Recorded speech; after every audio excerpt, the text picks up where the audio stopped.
mga kaigurot. Dato ito lugan ni Apo Vizcaya. Ito di payong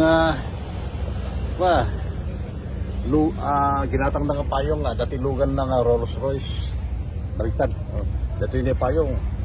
Op. Dito di 52 million nga payong. Nga ginatang da. Kaputi.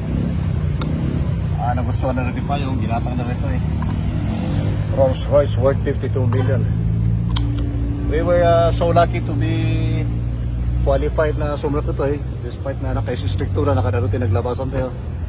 But in honor the multi man dati yung igurot nga sumrat kumaitay kita na ito yung Luganda nga worth 52 million. Nga dati pa yun na.